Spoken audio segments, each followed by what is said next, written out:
Hey guys, tonight we step into a story that doesn't feel like a dry history book, but more like a chilling whisper echoing through the night. Picture this: a cold chamber lit only by flickering candles, shadows stretching along the walls like they're alive.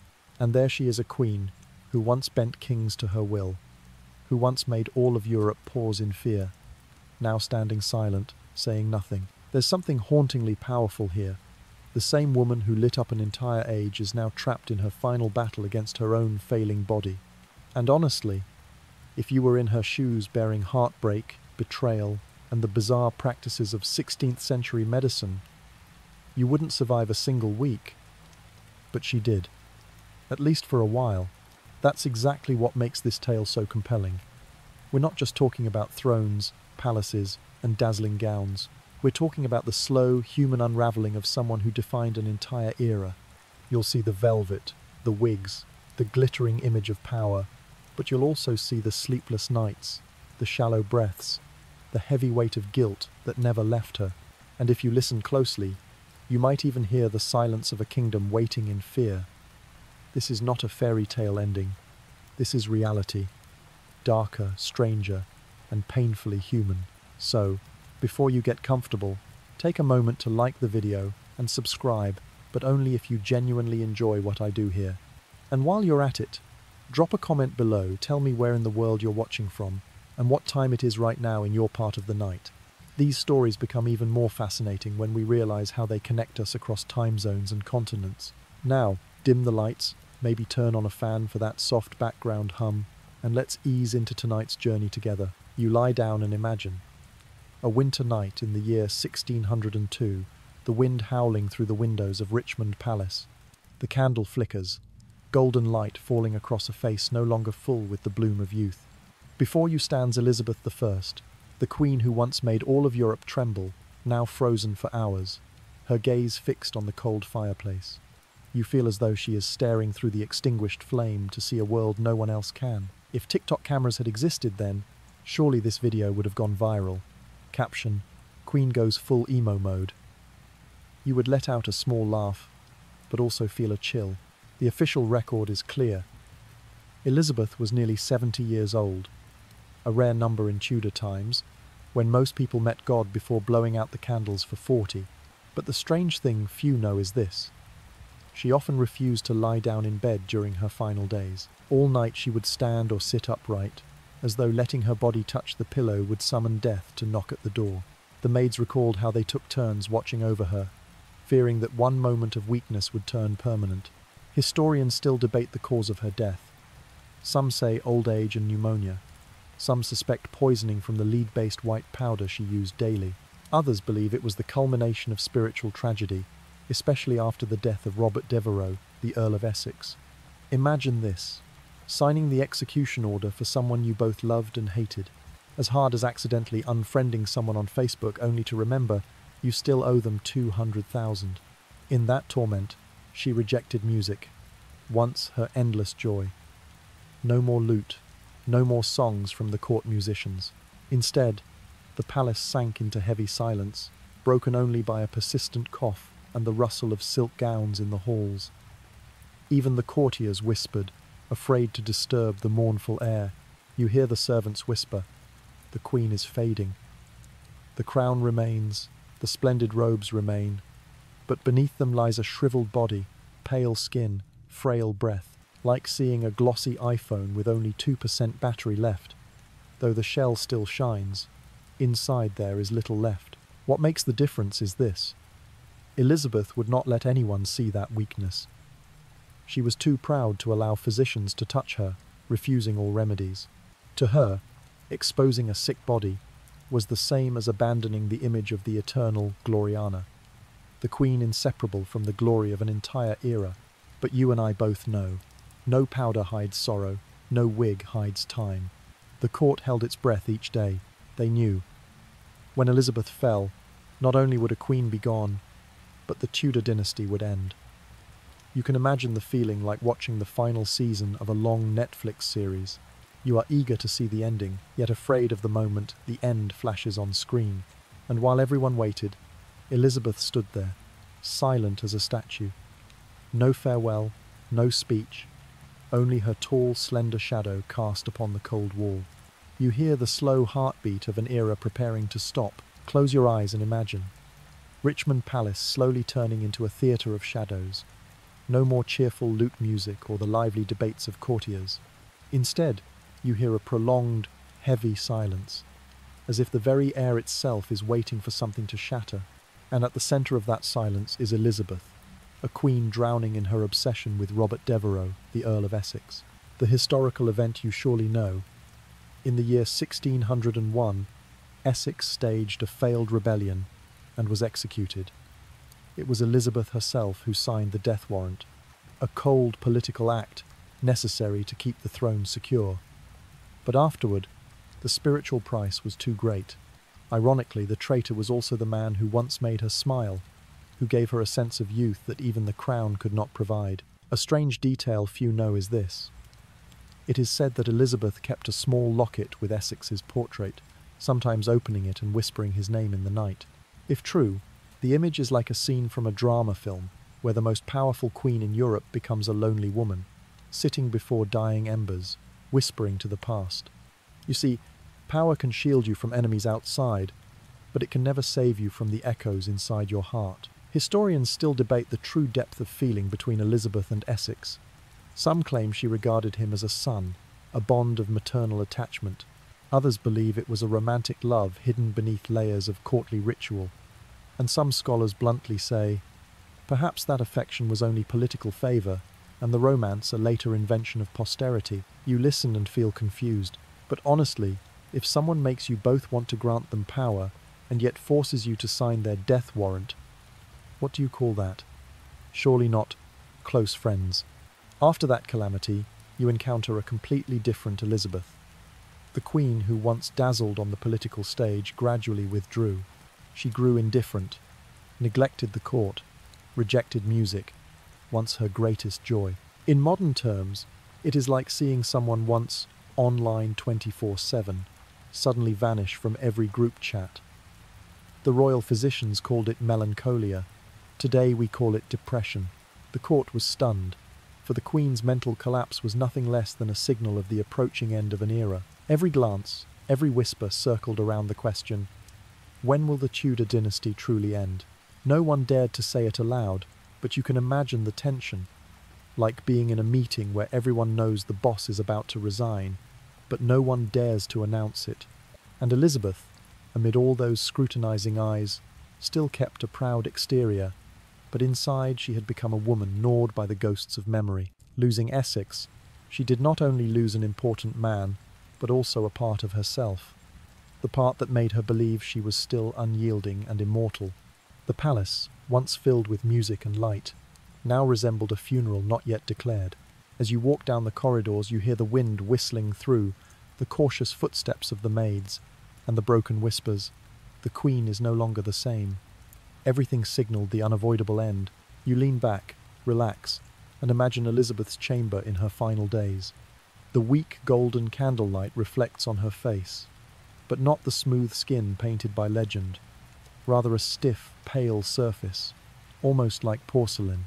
You see clearly every tiny crack, every trace of sores hidden beneath the thick layer of powder. Yet in the eyes of the courtiers, she still had to appear as Gloriana, without a wrinkle, without a sign of fatigue. The official historical record states, the Tudor physicians were completely powerless. Elizabeth coughed endlessly, exhausted, emaciated, her spirit diminished. They knew nothing to do beyond herbal remedies and prayers. The 16th century had no antibiotics, no X-ray machines. A queen with pneumonia was as much in danger as a soldier on the battlefield. The little-known fact, the cosmetic she trusted every day, Venetian ceruse, a white powder containing lead, may well have been the culprit. Imagine applying face cream every morning, but instead of collagen and vitamin C, it is filled with heavy metal. Over time, the toxin seeps into the blood, causing hair loss, rotting teeth, disordered memory. You look into the mirror and realize the outer shell you are trying to preserve is the very thing corroding you from within. It sounds like a medieval tragedy, mixed with a failed cosmetic ad on YouTube. Historians still debate, Did Elizabeth die of natural old age, of oral infection leading to blood poisoning, or of lead poisoning? Some even suggest that the psychological blow, the shock after Essex's death, was the key cause. No one can say for certain, but if you read the list of symptoms, fatigue, depression, bad skin, hair loss, insomnia, then clearly Elizabeth was no different from a beauty vlogger living through a nightmare. Whatever the cause, you can see one thing clearly. The powder was not only makeup, but political armor. It allowed Elizabeth to continue appearing as an immortal queen, even as her body decayed. And that very armor, ironically, may have killed her. You hear the whispers in the court. The queen is still well. The queen is still beautiful. But only the closest servants saw her roughened skin, the wig covering bald patches, the frail teeth when she tried to smile. Was it courage or self-deception? Perhaps both. And you realize, Elizabeth chose to depart in silence, carrying with her the secret of the cause of her death. Modern scholars may speculate, but no one is certain. Only the paradox remains. A queen who built power through image was, in the end, consumed by that very image. You are in the stillest moment of history. The night of the 24th of March, 1603. The chamber at Richmond Palace is draped in gloom. The candle wanes. The breath of Elizabeth I grows heavy and then ceases. You do not hear a resounding last testament, only a few vague gestures. Perhaps a slight nod toward the portrait of James VI of Scotland. And thus, after nearly half a century of rule, the last queen of the Tudor house closed her eyes. The historical event is clear. The death of Elizabeth marked the end of the Tudor dynasty, opening the Stuart reign with James I. But there is a strange detail few mention. Her death was kept secret for many hours. The court feared that if the news leaked too soon, opportunists would seize the moment of chaos to stir trouble. Imagine it as if your company had just lost a legendary CEO, but the board decided not to announce it immediately to stabilize the stock price. In any age, power has always required control of information. Historians still debate. Did Elizabeth truly designate James VI as heir? Some claim she signalled with a hand gesture. Others say it was merely the courtier's interpretation to legitimize matters. The truth remains uncertain. Only the result is known. The English throne passed into Stuart hands. History sometimes resembles a family group chat.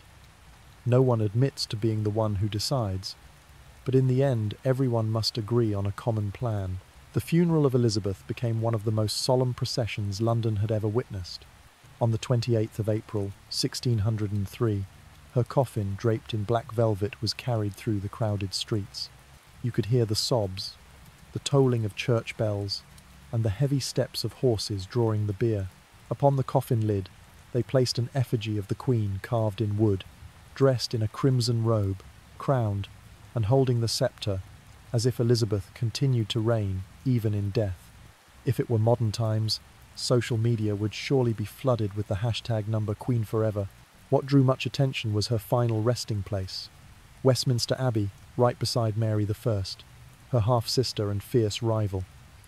On the tomb is inscribed, "Partners in throne and grave," a late reconciliation or a mocking paradox. Historians still debate. Perhaps it was a political decision, meant to symbolize the unity of the English crown after long religious division. You hear the whisper among the people, the Elizabethan age is over. And indeed, her death not only closed the life of one woman, but also shut the door on a golden era, when England rose in art, seafaring, and power. From now on, that light would yield to a new dynasty, with its own challenges and tragedies. And you realize, what made Elizabeth immortal was not only her victories or her policies, but the way she turned her death into a legendary moment. She departed in silence, leaving behind a void no one could fill. Perhaps that was the true way for a queen to affirm power, not through final words, but through silence that made an entire nation bow its head. You let yourself imagine, after the candles have gone out and the church bells have rung, what remains is not just the death of one person, but the echo of an entire era. Elizabeth I left no children, no direct heir, and so the Tudor dynasty, The line that had carried England through religious upheaval, civil war, and political storms ended in silence. But you know that silence resounded louder than any voice. The official record is clear. Elizabeth is remembered as the Virgin Queen, not only a symbol of power, but of a different choice. She refused marriage, refused to share the throne with anyone. In an age when women were almost exclusively defined as wives or mothers, Elizabeth dared to choose to be herself. And in doing so, she became England itself. You might compare it to modern startup CEOs. Instead of marrying, they wed their company. A strange detail few know. Even her silence in the final moment has been seen by posterity as a strategy. She left behind no grand testament, no last speech to echo through time. Instead, Elizabeth chose absolute silence, leaving an empty space for the imagination of future generations.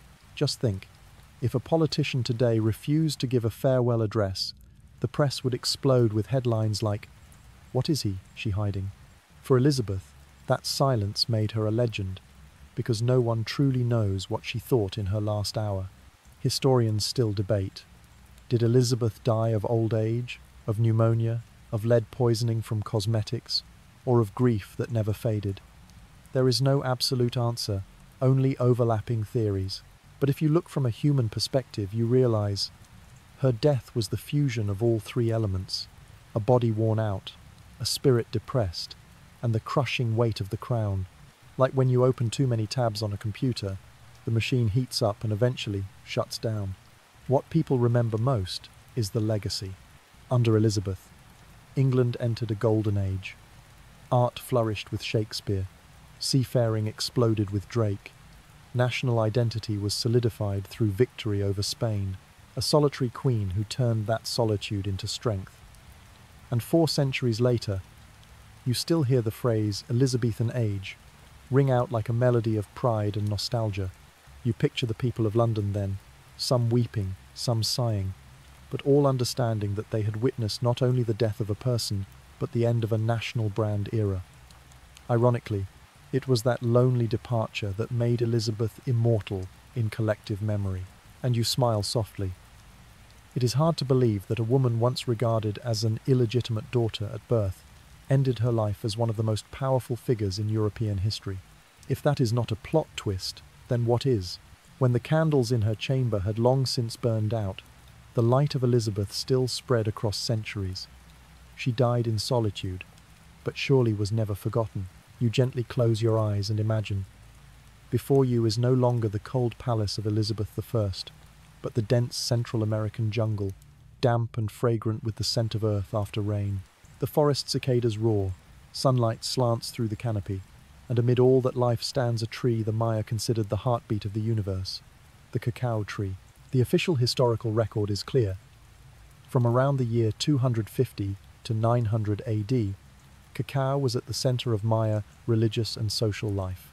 In mythology, humankind was created from maize and cacao, meaning, in their belief, you did not just eat to live, but drink cacao to exist. In other words, if in the 21st century you need coffee to stay awake before a Monday morning meeting, the Maya needed cacao to feel connected to the gods, a strange detail rarely mentioned. Original Maya cacao was not sweet at all, no milk, no sugar, and certainly no floating marshmallows. Instead, they mixed ground cacao seeds with cornmeal, vanilla, and especially chili. That's right, you heard correctly, throat-searing chili. The drink was often poured back and forth between 2 tall vessels to create a thick foam. And it was this foam that symbolized luxury. In the Maya world, more foam equals more prestige. You might compare it to ordering a latte today. Little foam is ordinary, lots of foam is fancy, but drinking it wrong, well, even choking can feel luxurious. Historians still debate. Was cacao more important in Maya life for religion or for economics? Because beyond being a ceremonial drink, cacao was also real currency. A few beans could buy a tamale, a few hundred could purchase an entire turkey. Maya markets even saw counterfeit money, cacao beans stuffed with clay to deceive buyers. Sounds a bit like a crypto scam today, doesn't it? You think you're investing in a gift from the gods, but it turns out to be just a handful of clay. In Maya art, cacao appears everywhere, on pottery, on carved figures, even in images of gods emerging from cacao pods, as if it were the doorway linking the human world and the divine. The cacao cups of the nobility were elaborately decorated, inscribed with the names of their owners. They were not just utensils, but declarations. I have my own cup. I have my status. You might imagine it like showing off a limited edition Starbucks cup today. Except instead of the words limited edition, a Maya cup had your name carved on it so no one dared touch it.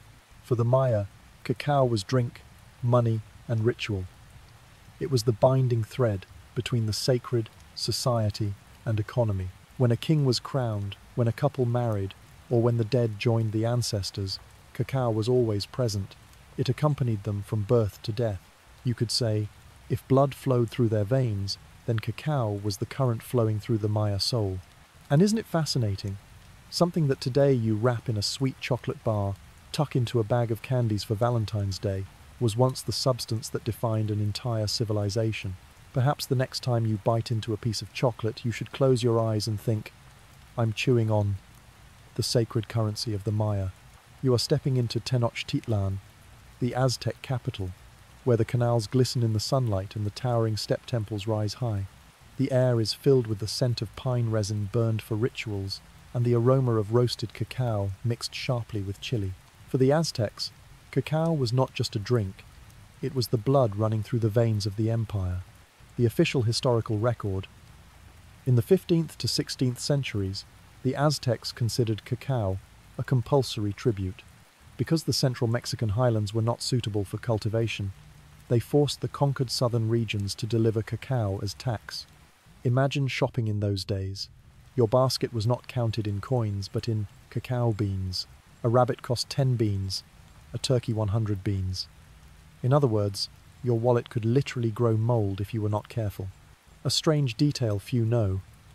Emperor Montezuma II was recorded as drinking up to 50 cups of exocotl a day. Yes, 50.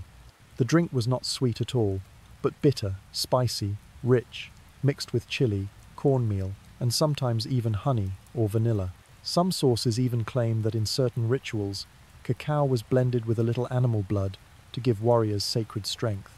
Imagine before a sports match having to drink an Aztec-style protein shake. Even the coach would break a sweat. Historians still debate.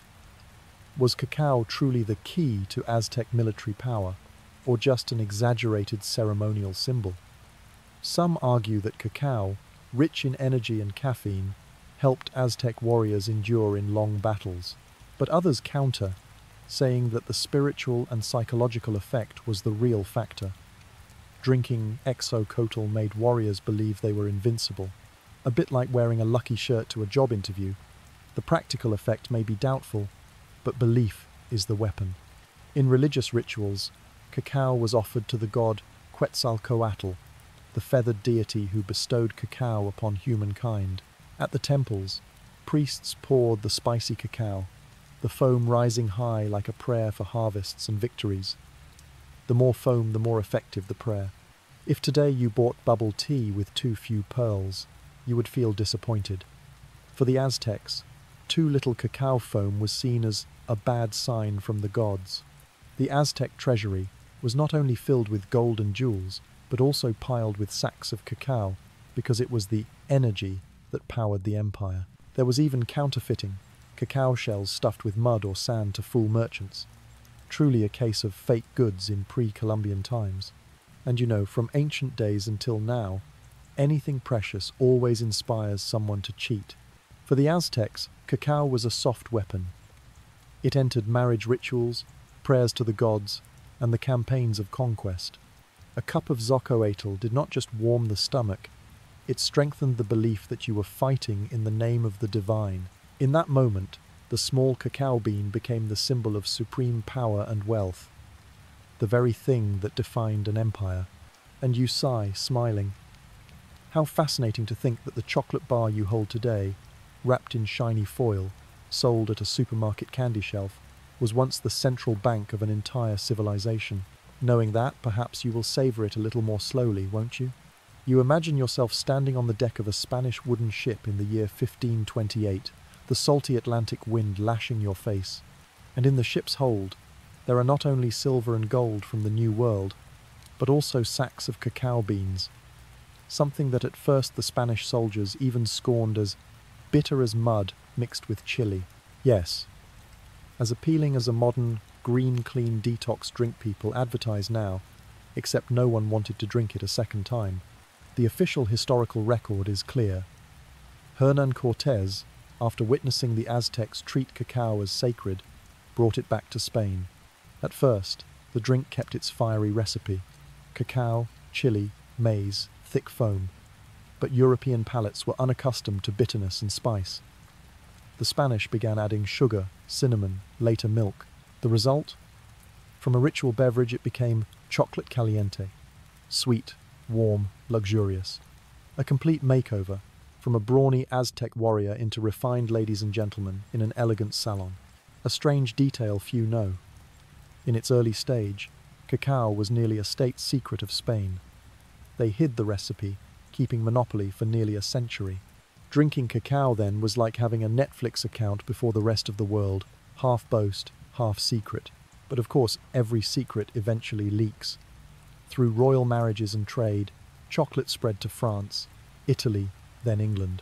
By the 17th century, salons and chocolate houses emerged, where nobles gathered to sip while discussing politics and art. Historians still debate, did cacao spread quickly because of its sweetened taste after sugar was added, or because it became a social symbol, a way to display status? Some argue it was not about flavor, but fashion. Whoever did not drink was deemed less sophisticated. Just like today, with certain trendy items you may not even like, but you post a check-in photo because, if everyone drinks and I don't, that's embarrassing. The feeling of stepping into a Parisian salon in the 17th century must have been like entering a hipster cafe today. You sit on carved wooden chairs, holding a cup of thick, hot chocolate, the scent of cinnamon and vanilla rising, while around you swirl conversations half political, half gossip. It was not just a drink, but a lifestyle. But from here, cacao began to carry its dark side. To supply enough for European nobility, immense quantities of cacao and sugar were needed. Plantations in the Caribbean and South America sprang up, dragging with them a brutal system of slavery. Indigenous people were forced into labor. Then millions of Africans were taken to sustain Europe's sweet dream. You see, a cup of chocolate on a noble's table might smell rich, but behind it lay the sweat, blood, and tears of those who never sat at the feast. A little like when you buy a cheap, fast-fashion shirt. It looks nice to wear, but few think of the child's hands in a faraway factory. Another curious detail. European monks once debated whether cacao broke the fasting rules. Because it was an energy-rich drink, some clergy argued that drinking cacao on fasting days was cheating. The debate dragged on for decades, even reaching the Pope. Finally, many places flexibly accepted that drinking did not count as eating. If you have ever secretly eaten ice cream on a diet day and told yourself, "Oh, just a bit doesn't count," congratulations, you were in tune with 17th century monks. Cacao, once it crossed the Atlantic, transformed completely. It was no longer a mystical ritual under the shadow of Aztec temples, but the glue bonding the layers of European nobility. At the same time, it planted the seeds of colonialism and slavery's darkness. And so, from each sip of hot chocolate in a luxurious salon, rang a reminder. Sweet on the lips, but bitter in history. You lean back in your chair, close your eyes, and imagine the thick aroma of chocolate, the sweetness mingled with the scent of cinnamon lingering. It sounds soothing, like ASMR background music, but when you remember the slave ships leaving port, your heart tightens. History is always like this. The sweeter the taste, the deeper the shadow behind it. And cacao, from gift of the gods to aristocratic fashion symbol, is the clearest proof. You sit still, hearing the spoon stir in a cup of hot cacao in the 18th century, and then imagine that behind the sweetness melting on the tongue lies an entire ruthless trading system. This was the moment when cacao joined hands with sugar, and that handshake not only created a famous dessert, but also pushed the world into a triangular trade cycle: Europe, Africa, America. The official historical record: millions of Africans were captured, chained, and sent across the Atlantic to work on sugar and cacao plantations in the Caribbean, Brazil, and later North America. They labored to exhaustion, often never once tasting the product they created. Meanwhile, nobles in Paris or London sat under candlelight, raising cups of chocolate as a declaration of love and wealth. A perfect paradox. The sweetness on the lips of nobles was the bitterness in the lives of slaves. A strange detail few know. In the 18th century, cacao was sometimes used as a bonus to encourage slaves to work harder. Yes, you heard right. A little chocolate, the very thing they themselves harvested, fermented, and dried, became a tool of control. It is like working all week, and your boss pats your back and rewards you with a 5% discount coupon. Both laughable and bitter. Historians still debate. Was cacao truly as important as sugar in the colonial economy? Some argue sugar was the real white gold, the core product feeding the slave trade machine. Others counter, stressing that cacao, together with coffee and tobacco, formed a trio of luxuries that turned Europe into an addict of energy and pleasure. Today you need morning coffee, afternoon tea, and evening chocolate to feel alert and happy. 3 centuries ago, nobles were addicted to exactly that combo. You imagine the scene of slave ships leaving the ports of Bristol or Lisbon. Cargo packed with weapons, liquor, cloth, taken to West Africa to trade for people. Then those people were carried to America, where they planted sugar, cacao, cotton. Finally, the sweet products returned to Europe, poured into silver cups, displayed in lavish drawing rooms.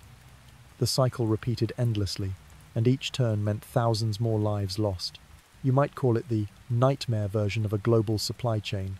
In Parisian salons, chocolate was even regarded as an aphrodisiac, to the point where rumors spread that a cup of hot chocolate in the evening could make your heart beat faster than first love. It sounds romantic, but you know, if your heart races after drinking chocolate, it may simply be because you had a little too much caffeine in cacao. But there is no denying. Cacao and sugar completely changed Europe's taste and economy. They created an era of luxury goods, where nobles displayed power not only through crowns or castles, but through sweet menus. The more sugar and cacao you had, the higher your status. Exactly the flex of the 18th century. Not showing off Rolex watches or luxury cars, but showing you could serve guests chocolate every night. Another interesting detail is that Catholic monks of the time debated whether chocolate broke the fasting law. Because it provided so much energy, some argued that drinking chocolate on fasting days was cheating. Some monks even wrote full theological treatises to prove that liquid is still liquid, drinking does not count as eating. Thus, chocolate was legalized in monasteries. Sounds familiar? Exactly. It is like when you are dieting but still tell yourself, this bubble tea is liquid, it doesn't count. The true cost of this sweetness stretched across centuries. Slaves were forced to work to death, families torn apart, an entire African continent drained of its people. And even after slavery ended, its legacy remained. Poverty, injustice, imbalance in global trade. You look at a chocolate bar today, costing only a few dollars, and it is hard to imagine it was once built on sweat, chains, and a history of blood and tears. Yet paradox always exists in history. Cacao was both joy and shadow.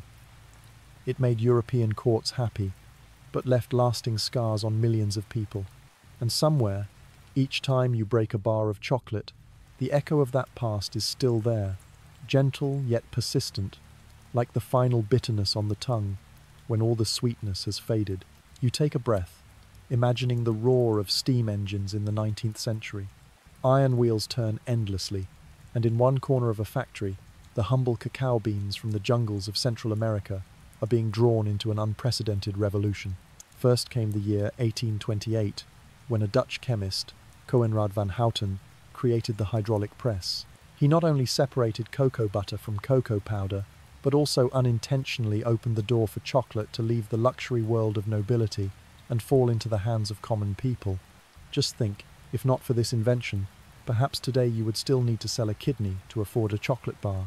The official historical record: in the year 1847, in England, the company Fry and Sons combined cocoa butter, cocoa powder, and sugar, creating the world's first chocolate bar, a simple yet monumental step. Before that, chocolate was only a drink, usually hot, sometimes bitter. Now, it became a piece of candy you could hold in your hand, nibble bit by bit, hide in your pocket to sneak a bite during class. A strange detail. At the time the first chocolate bar was born, it was not smooth at all, but rather rough, dry, and crumbly. People of the time described it as resembling a sweet brick. Imagine yourself biting into a brick. Yes, that was the primitive chocolate experience of the 19th century. Only when Rodolphe Lindt, a Swiss man, invented the conching machine in the year 1879, stirring chocolate for hours until it became silky and melting, did we finally have the kind of chocolate, sweet as first love, we know today. Historians still debate, was the industrialization of chocolate a democratization for the masses or a destruction of the soul of cacao? One side argues it was a wonderful gift, chocolate leaving royal banquets to reach workers, children, even soldiers. The other side counters. Along with assembly lines, chocolate lost its sacredness, becoming a trivial candy that concealed its bloody and spiritual past. In other words, you could call modern chocolate tasty but without poetry. The 19th century also witnessed the explosion of brands you still see on supermarket shelves today. Cadbury in England, Nestle in Switzerland, Hershey in America. These giants quickly turned chocolate into a cultural symbol, a box of chocolate as a gift of love, a Hershey bar in the pocket of American soldiers, or Nestle cocoa powder in the morning milk cup. You see, in just a few decades, chocolate went from a sacred elixir to an international comfort food, the treat that helps you survive deadlines, heartbreak, or even failed diet seasons. Another little-known fact, Daniel Peter, the father of milk chocolate, failed for years because he could not find a way to mix milk and cocoa without spoiling. The solution came when he happened to try using condensed milk from his close friend Henri Nestlé, and boom, milk chocolate was born in the year 1875, an invention both sweet and a matter of friendship. You could call it the first chocolate startup funded by neighborhood ties. Amid these inventions, chocolate also entered the lives of workers. Cheaper, more portable bars quickly became pocket energy in factories. Perhaps a 19th century mechanic slipping a chocolate bar into his coat pocket to secretly eat during break was not so different from you hiding a Snickers in your desk drawer today. But alongside that, a forgetting began. As chocolate became common, few remembered it had once been the drink of the god Quetzalcoatl or the sacrament of Maya ritual. Its sacred origin and the tragedy of slavery gradually faded behind colorful wrappers. People laughed happily at ads proclaiming, "Chocolate is happiness." While millions of cacao farmers in Africa still lived in poverty, little different from the fate of ancestors once enslaved.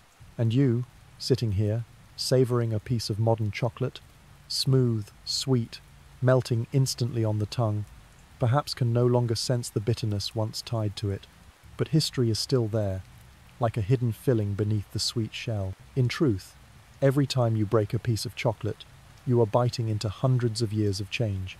From the jungles of Central America, through the Aztec Empire, across the Atlantic, through the industrial factory, before reaching your mouth. If chocolate could speak, it would probably sneer and say, "You think I'm just a snack? I was once currency, ritual, war, love, and now I lie in your snack bag. I can." You let yourself imagine.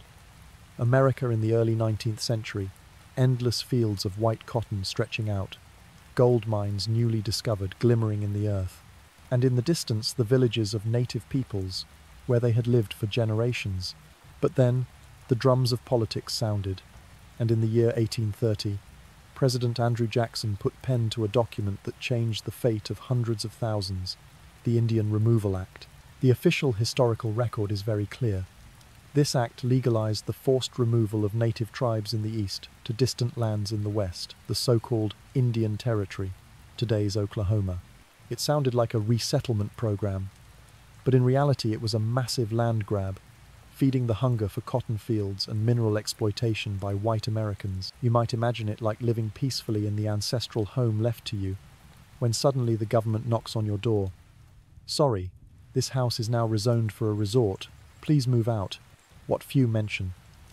Many native tribes at the time had already modernized in the ways of the whites.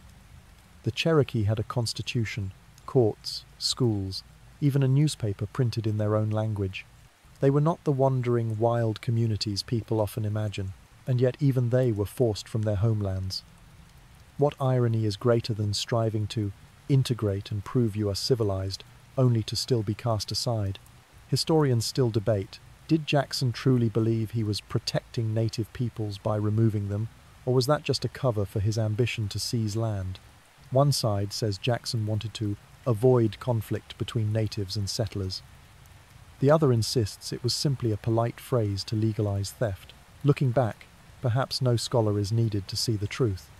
Entire communities were erased from homelands they had held for thousands of years. Do you remember the Cherokee? They chose the legal path rather than violence. They brought their case all the way to the Supreme Court. The case Cherokee Nation v. Georgia, 1831, failed. But just a year later, Worcester versus Georgia, 1832, brought an unexpected result. The court recognized Cherokee sovereignty. It seemed as though justice had prevailed. But real life is no Hollywood film. President Jackson was said to have sneered, "John Marshall has made his decision. Now let him enforce it." A remark both arrogant and cutting, and of course John Marshall, the Chief Justice, had no army to enforce his ruling. Justice hung suspended like a cup of coffee no one dared to drink, fearing it was too bitter. And then, guns replaced gavels. Federal soldiers and local militias began forcing the tribes to move. On paper, the act looked like a cooperative solution, but in reality, it was coercion. Natives faced two choices: sign a treaty to surrender their lands, or be driven out by force. Think of it, living on land passed down from ancestors, suddenly forced to leave it all behind for cotton plantations, a crop you had no desire to grow, like being forced to abandon your ancestral home because someone wanted to build a shopping mall. Sounds unjust, doesn't it? The natives thought so too. But unlike you, they lacked the military and political power to resist. The atmosphere of those years was heavy. The Cherokee, Choctaw, Creek, Chickasaw, Seminole, the 5 tribes, were all placed on the list for removal. Some signed treaties hoping to salvage something, others resisted to the end. But in the end, all were steps toward a tragedy soon to be named with haunting words: the Trail of Tears. You hear horses neighing, wooden wagons rolling across the earth, and the cries of those uprooted from their homelands, and you realize it all began not with the long lines of people walking through snow, but with a signature on paper in 1830. A law called removal, but in truth, expulsion. You close your eyes and imagine a freezing morning in the year 1838, the Cherokee villages still veiled in mist, suddenly surrounded by soldiers, the clicking of guns being loaded, the neighing of horses, the cries of children bursting out as doors were forced open. More than 16,000 Cherokee were driven from their fields, their ancestral homes, and locked in makeshift camps. The smell of dampness, lack of clean water, disease spreading everywhere you can imagine it, like a dormitory 10 times over capacity. Except here there were no happy memories, only hunger and sickness. The official historical record cannot be denied. The forced march stretched for about 1,200 kilometers across a brutal winter. The Cherokee called it by a haunting name, Nuna Dalsuni, the trail where they cried. An estimated 4,000 people died, nearly 1/4 of the population. These were not only deaths from cold or hunger, but the breaking of an entire community, what few mention. Before leaving, many Cherokee quietly hid corn, bean, and squash seeds in their pockets, hoping to plant them again in the new land. Those tiny seeds were like a silent message. We will not let our culture disappear. Just think, in despair, some still thought of future harvests. If it were you, perhaps you would only think of finding shelter from freezing to death. Historians still debate, were the deaths on that road truly unavoidable due to natural conditions, Or did the US government deliberately abandon them? Some scholars defend that weather, disease, and lack of preparation caused the heavy toll. But many others argue this was the direct result of a cruel removal policy, with the army failing to provide food, medicine, or warm clothing. You know, history sometimes feels like a company meeting. Everyone says it was objective circumstances, when in truth, the original plan was just terrible. The Cherokee were not the only tribe. The Choctaw, 1831, were the first to be removed, thousands freezing to death in the cold. The Creek, 1836, were chained and marched like criminals. The Seminole resisted with weapons in Florida, fighting for years, but in the end were still driven out. The Chickasaw were promised money as compensation, but most starved or died of disease along the way. Each tribe had its own story, but the outcome was the same. Loss of land, loss of people, loss of culture. You imagine yourself walking in that procession, wind slapping your face, your feet bleeding, stomach gnawing with hunger, and behind you your homeland fading into the mist. Traditional songs rose softly, not for joy, but to hold on to what little soul remained. If today you complain about a 12-hour bus ride without Wi-Fi, compared to them, you are living in paradise. That scene is etched deeply into historical memory, so much that more than a century later, the phrase "Trail of Tears" became a global symbol of cruelty when political power crushes human rights. And you see, the name is both beautiful and painful. Trail of Tears. No numbers, no maps are needed, just hearing the name. You understand the depth of tragedy, and you realize everything began not with the lines of people trudging through snow, but with a signature on a piece of paper in 1830, a law called removal, but in truth, expulsion. History always finds a way to remind us. Decisions made in the warm rooms of politicians can become the lifelong nightmares of an entire people. You place yourself in the moment. After months trudging along the Trail of Tears, the Cherokee and other tribes finally arrived at the land called Indian Territory. It sounded like a promised land, but in reality it was barren fields, harsh climate, and disease everywhere. If today you move to a new home and find weak Wi-Fi, you might cry out, but they moved entire nations to a place without even fertile soil to grow corn. The official historical record, the US government once promised to provide tools, food, even military protection for natives in the new land. But most of those promises were swallowed by corruption or forgotten. Survivors of the journey now faced poverty and despair. They lost family, intellectuals, leaders, the very people who could have rebuilt their communities. It was like game over, but forced to keep playing at a harder level. A little-known detail: divisions began within the tribes themselves. Those who signed treaties with the US government hoping to avoid bloodshed were branded as traitors. Some leaders, like Major Ridge and his son John Ridge, were assassinated by their own people in revenge. Tragic to think. The enemy stood outside, but the wounds were deepened from within.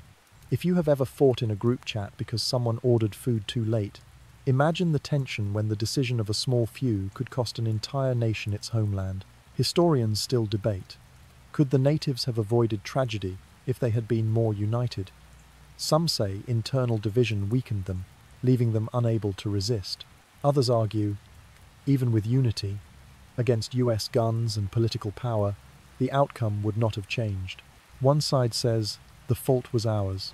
The other insists the fault was systemic. Sound familiar? Exactly.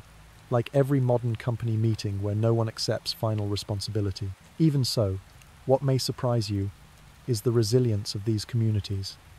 The Cherokee, Chickasaw, Choctaw, Creek, Seminole gradually rebuilt. They re-established their governments, opened schools, printed newspapers in their own languages, preserved rituals and stories. Their voices, thought extinguished, still echoed in songs, in storytelling by the fire, in traditional dances. A century later, that pain was no longer a personal wound, but a collective memory. It was passed down through generations as part of identity, both sorrowful and proud. But here lies a bitter truth. For more than 100 years, official US history was almost silent about the Trail of Tears. Textbooks often skimmed over it, or omitted it entirely. Only by the late 20th century did commemorations, preservation of the trail, and community education programs begin to revive the story.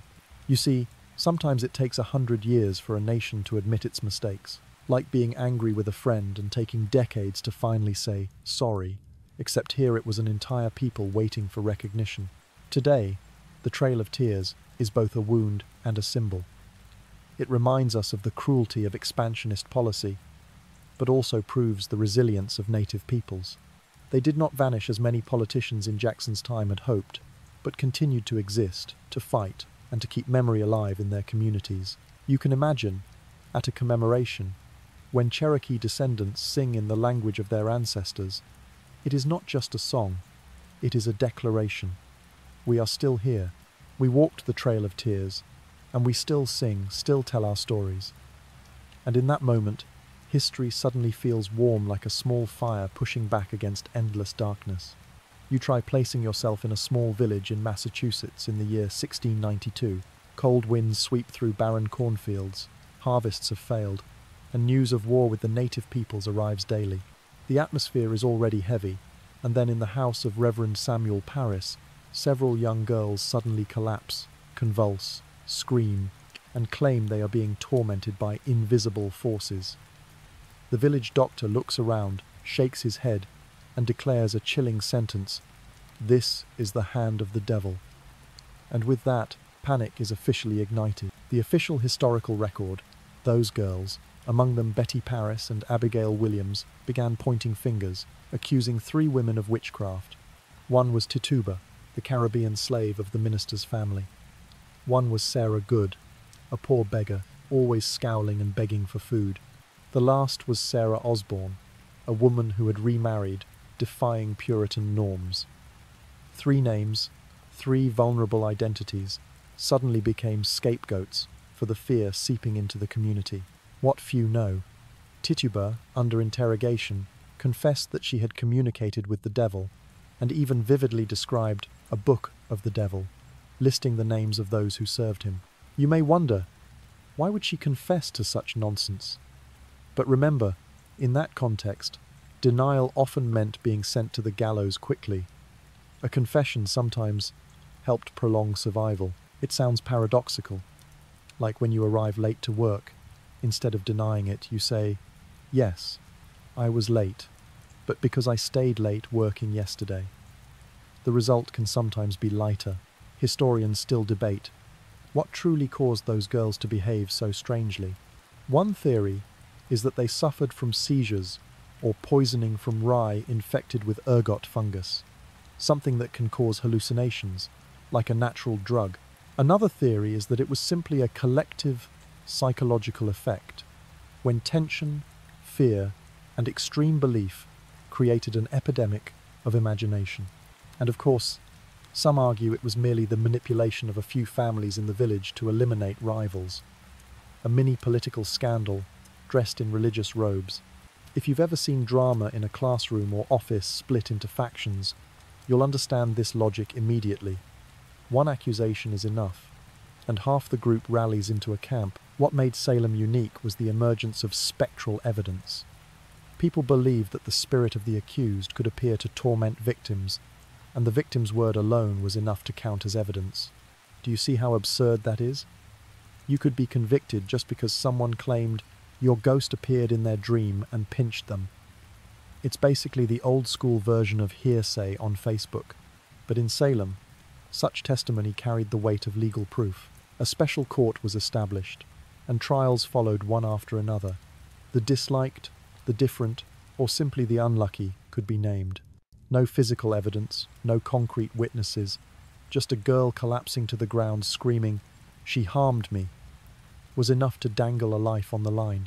The atmosphere spread like a plague. People began looking at each other with suspicion. Neighbors were no longer friends, but potential accusers at any moment. You can imagine, living in Salem then was like playing a survival game. The quieter you were, the more dangerous it was, because not accusing anyone made you suspicious of harboring witches. But if you accused others, at least you were safe for the moment. A toxic cycle. Sounds a bit like social media today. When a drama breaks out, you're forced to react or share to prove your innocence. If you stay silent, you're immediately suspected of being on the side of the main character, Ems. And so, from the mysterious convulsions of a few girls, the whole community plunged into witch-hunting fever. Trials followed one another, the list of the condemned grew longer, and Salem, a tiny village, suddenly became a globally haunting name that lasts to this day.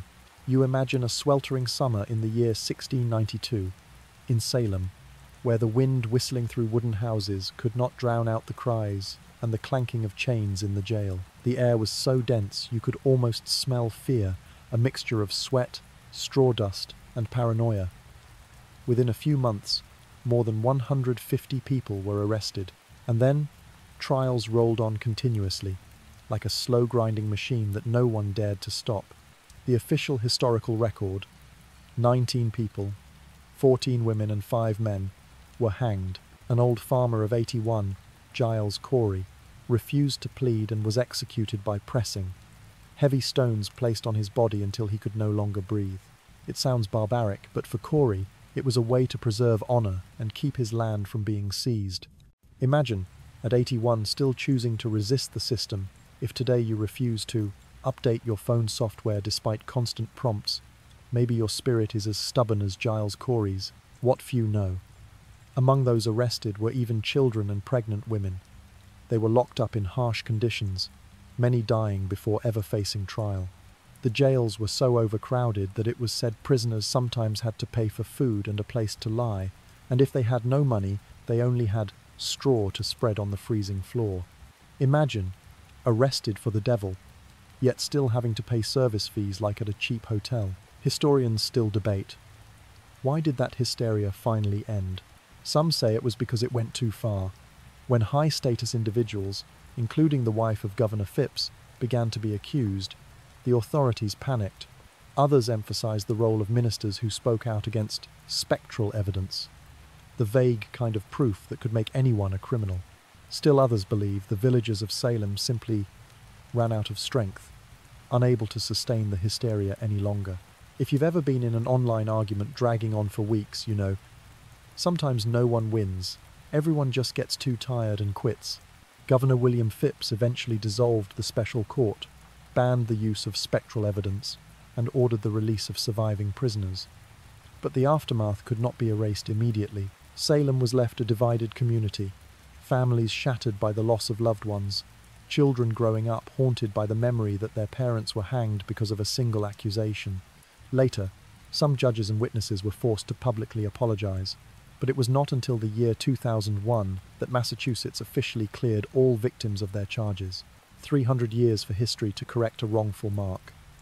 You see, sometimes an apology takes centuries. So if anyone reading this still holds a grudge against a friend over an old misunderstanding, think of this. At least you don't have to wait until the year 2301 for an apology. Today, Salem has become a global symbol of the dangers of collective fear and the injustice of courts. It reminds you that witch hunts have never belonged only to the past. Whether in a 17th century courtroom or on a 21st century social network, the cycle of accusations, fabrications, and frenzied crowds can always return. And you realize the lesson from Salem is not about witches flying on broomsticks, but about social psychology. When fear is nurtured, it can turn an entire community into executioners. And sometimes, just one rational voice is enough to save if only it is heard in time. You let yourself imagine. After the story of Salem closes, we return to Europe, where cacao, the bitter seed from the New World, had become a cultural star from the 18th to the 19th century. If Salem showed you that collective fear could destroy an entire community, then cacao tells you the opposite story. How a drink, over time, could bind society together, create new rituals, and of course, carry its own dark contradictions. You step into a Parisian noble salon in the year 1750. The sound of the harpsichord drifts gently. The aroma of hot chocolate mixed with cinnamon and vanilla fills the room. Ladies in enormous hoop skirts raise golden cups of chocolate, while gentlemen sip and discuss philosophy and politics. Chocolate was no longer just a drink, but a statement. Drinking chocolate equals proving you are educated, wealthy, and stylish. Just like today, Holding a pumpkin spice latte in autumn instantly makes you look a bit more chic. The official historical record. In the 18th century, chocolate spread throughout Europe, especially in France and England. It became a symbol of the upper classes. Chocolate houses sprang up, similar to today's cafes, but reserved for nobles and intellectuals. In London, places like White's Chocolate House even became unofficial political centres, where gentlemen sipped chocolate, gambled, and discussed state affairs. What few know, in many courts, chocolate was also considered to medicine. In Spain, it was prescribed to pregnant women to improve health, while in France, there were even rumours it could enhance intimacy. Yes, chocolate was once seen as the Viagra of the 18th century. If you see an ad today claiming chocolate boosts passion, remember, this marketing trick has existed for centuries.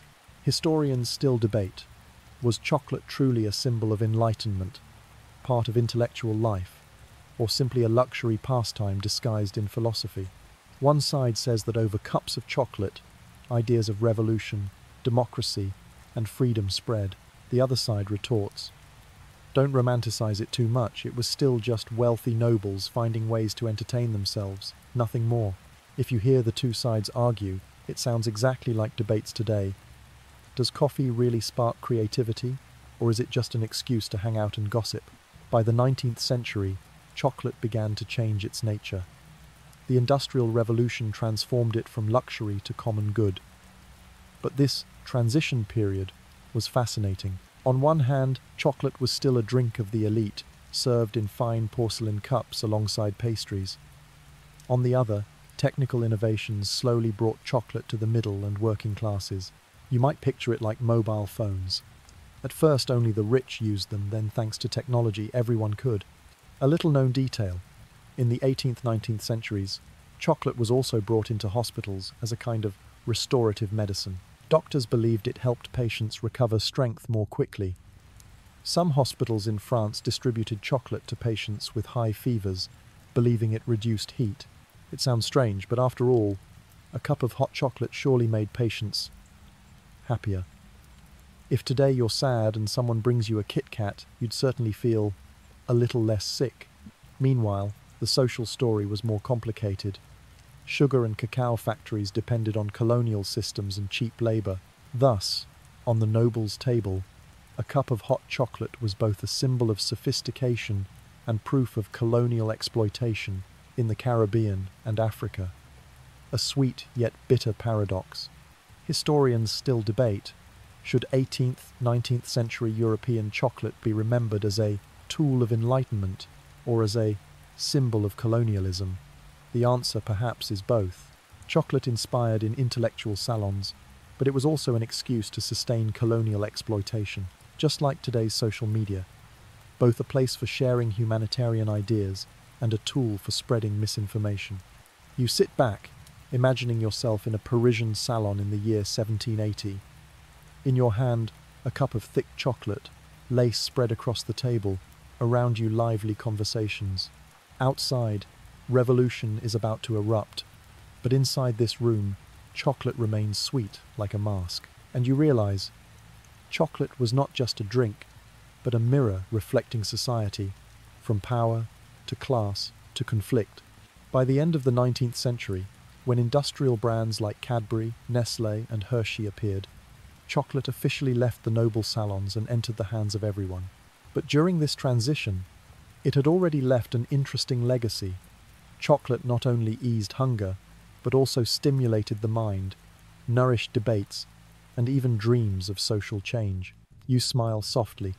Strange how a small seed from Central America could create an entire chocolate culture in Europe, where people drank it to feel refined, discussed reform, and at the same time unwittingly upheld colonial systems. Chocolate, fairly speaking, was both sweet and bitter, and perhaps it is precisely this mixture that made it a lasting symbol for centuries. You close your eyes and imagine the 20th century.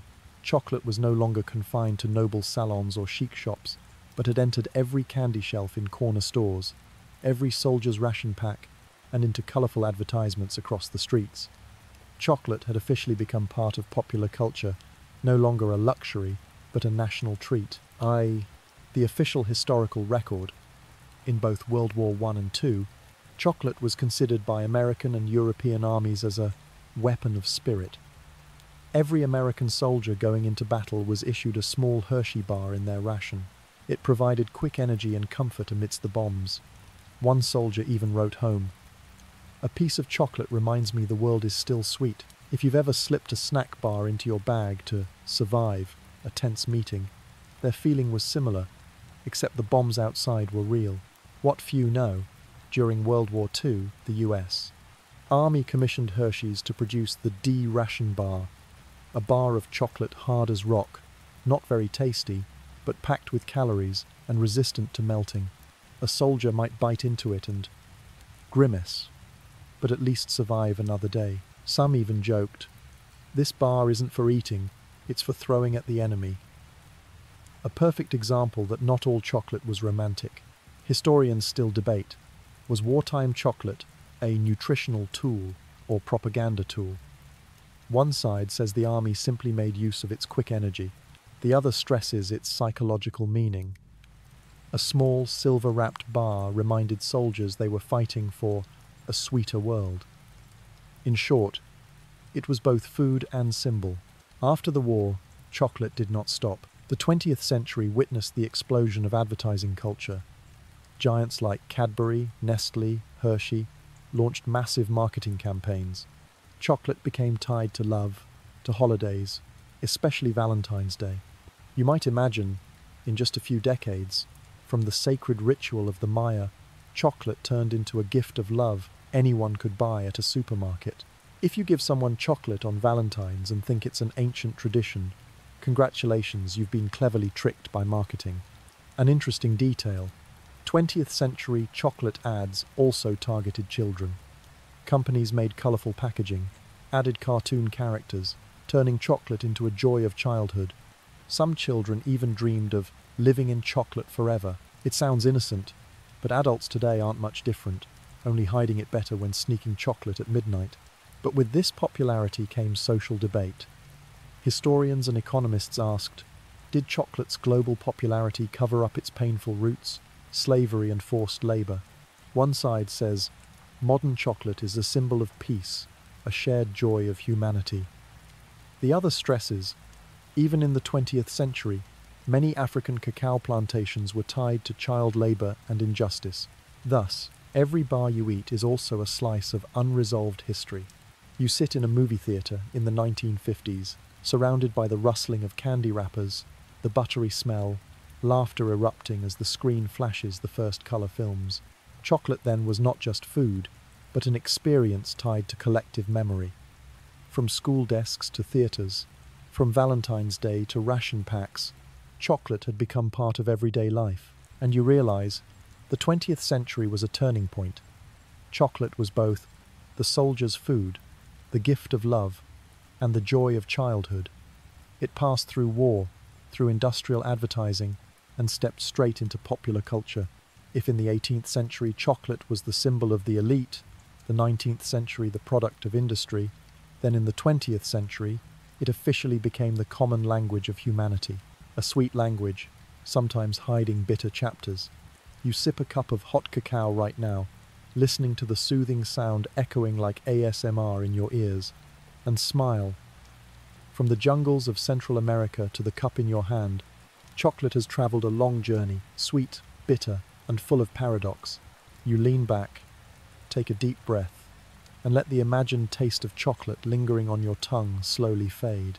From the jungles of the Maya to the golden banquets of the Aztec, across the Atlantic into the noble salons of Europe, then onto the battlefield and finally into the pocket of each of us. The journey of chocolate is both sweet and bitter, sacred and ordinary, filled with hope and laden with contradictions.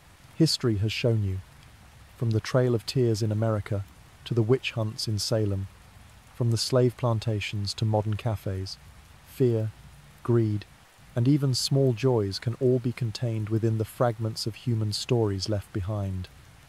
Chocolate is just a small seed, yet it reflects the history of the entire world. What few notice. There are collective memories, like the Trail of Tears or the Salem trials, that though painful, are preserved to remind us that history is not only victories and glory. Like a bar of chocolate, only when you taste both the bitter and the sweet can you truly grasp its full flavour. Historians still debate. Should we look at the past as closed chapters, or as a mirror to live more consciously in the present? But perhaps the answer lies in you. History is not only in books, but in every daily choice. From the way you treat others, to the way you savour a piece of chocolate, knowing behind it there may be a world of struggle and injustice.